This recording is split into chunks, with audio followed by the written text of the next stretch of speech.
सबसे पहले तो आप सभी राधा कृष्ण भक्तों को प्रेम भरी राधे राधे मेरे और मेरे भैया की तरफ से। भैया बोल राधे राधे, सभी को राधे राधे राधे राधे। अभी मैं चौके उठाऊँ और मैं तरबूज खा रहा हूँ। मेरी दीदी मेरे तरबूज लाई है, खा ले भैया।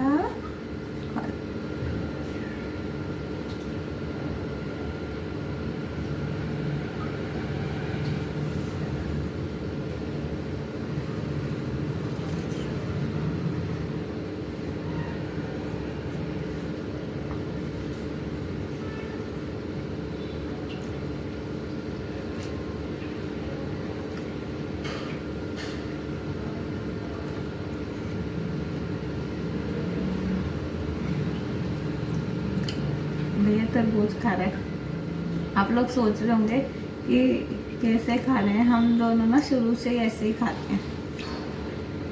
भैया तुझे कहानी अच्छी लगी थी ना, मैं तुझे एक और कहानी सुनाती हूँ आज। और ये कहानी ना एक छोटी सी बच्ची की और ना गणेश जी की। एक ना छोटी सी बच्ची होती है 5-6 साल की है।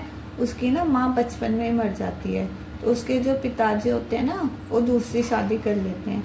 तो जो उसकी सौतेली माँ होती है ना वो ना बहुत गंदी होती है। उस बच्चे को बहुत परेशान करती है, मारती है, ठीक से खाना भी नहीं देती, मतलब बहुत तंग करती है। और उसकी जो सौतेली माँ होती है ना उसकी भी 2 बेटियाँ होती है। तो इस तरीके से ना वो 3 बहनें होती हैं। तो वो उसकी जो सौतेली माँ होती है ना वो सोचती है कि ना इसको हर चीज़ में से, मेरी बच्चियों की हर चीज़ में से ना इसको भी देना होता है। तो वो सोचती है कि मैं इसको ऐसा काम देती हूँ कि जो ये कर ना पाए और घर लौट के ना आए। तो एक दिन क्या होता है ना, वो उस बच्चे को बहुत तेज़ बारिश हो रही होती है, बहुत तेज़ बारिश। तो उस बच्चे को बोलती है कि जा तू ना सूखे उपले लेके आ। अब वो इतनी तेज़ बारिश में उस बच्चे को घर से भेज देती है उपले लेने के लिए। अब वो बच्ची सोचे कि मैं उपले कहाँ से लेके आऊँ। वो सारे गांव जाती है, देखती है उसे कहीं सूखे उपले नहीं मिलते। फिर वो अपने घर से ना बहुत दूर दूसरे गांव में चली जाती है। तो वहाँ पे ना एक गणेश जी का मंदिर होता है। तो वहाँ गणेश जी के मंदिर के बाहर ना चबूतरा बना होता है ना, वहाँ पे मतलब वो बैठ जाती है। वो सोचने लगती है कि मैं उपले कहाँ से लेके जाऊँ। तो वहाँ पे वो बैठ के ना रोने लगती है। तभी क्या होता है ना, गणेश जी उसका रोना देख के उस बच्ची पे दया करने लगते हैं। तो वो एक ना मतलब 15-16 साल के बालक के रूप में आ जाते हैं उसके सामने और उससे पूछते हैं क्या हुआ। तो वो बोलती है कि ना मेरी माँ ने ना मुझे बोला है कि उपले लेके आने सूखे, अगर तू सूखे उपले लेके नहीं आई ना तो तू घर मत आना। तो अब मैं सारे में देखते आ रही हूँ बारिश में मुझे कहीं सूखे उपले नहीं मिले। तो क्या कहते हैं गणेश जी बोलते हैं कि अच्छा। तो फिर क्या होता है ना, गणेश जी ना 2 खेत बनाते हैं और उन 2 खेतों में इतने उपले कर देते हैं। फिर उससे बोलते हैं कि जा तुझे जितने उपले लेने तू ले जा। फिर वो बच्ची ना क्या कहते हैं कि चली जाती है।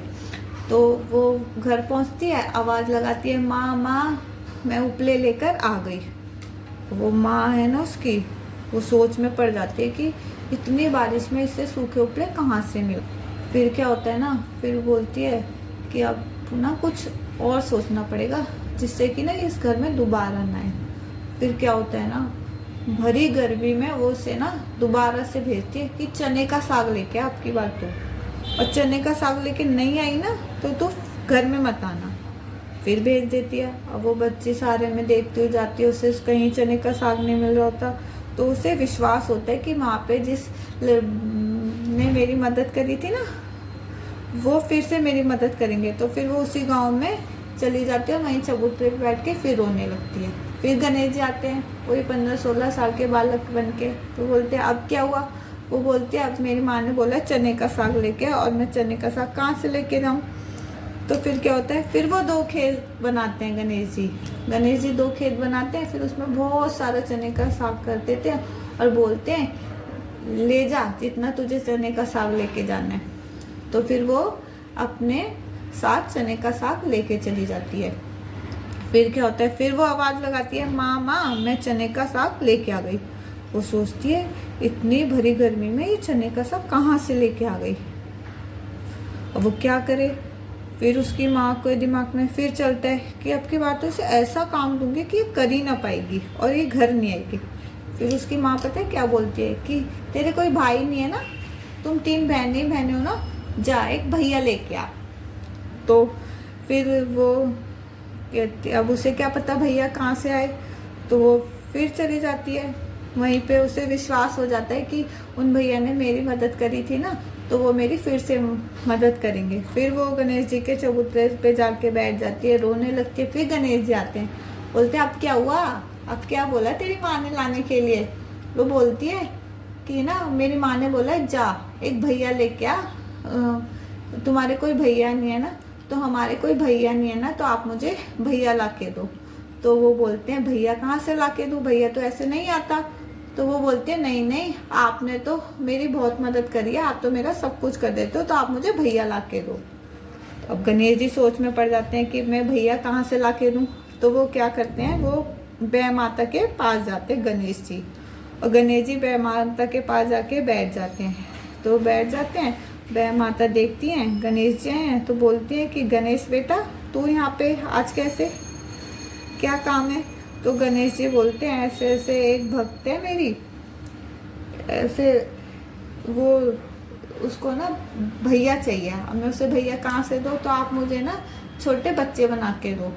तो क्या कहते हैं ना, बह माता एक 10 साल का बच्चा, एक 15 साल का बच्चा, एक 2-3 साल का, जैसे उंगली पकड़ के चले ऐसा बच्चा, मतलब बहुत सारे बच्चे बना के दे देते हैं। फिर गणेश जी उस बच्चे के पास जाते हैं और बोलते हैं ले ले जा भैया।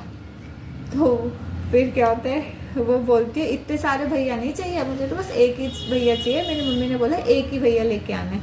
तो फिर गणेश जी बोलते हैं कि अब तो इनमें से खुद ही चूज कर ले तुझे कौन सा भैया चाहिए। तो वो ना मतलब छोटा सा बच्चा होता है ना जो उंगली पकड़ के चल ले, उतना बड़ा वो कहते कि ये वाला भैया चाहिए।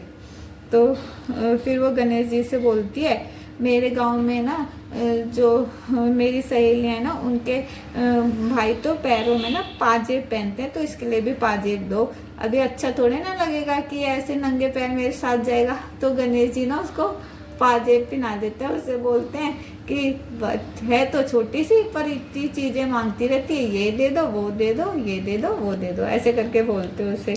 तो फिर वो उसको पाजेब पहना देते हैं। फिर बोलते हैं अरे इसको पाजेब तो दे दी, मेरे को भी तो चुन्नी दो, मेरी सारी सहेलियां ना गांव में चुन्नी ओढ़ के रहती हैं, मुझे भी चुन्नी दो।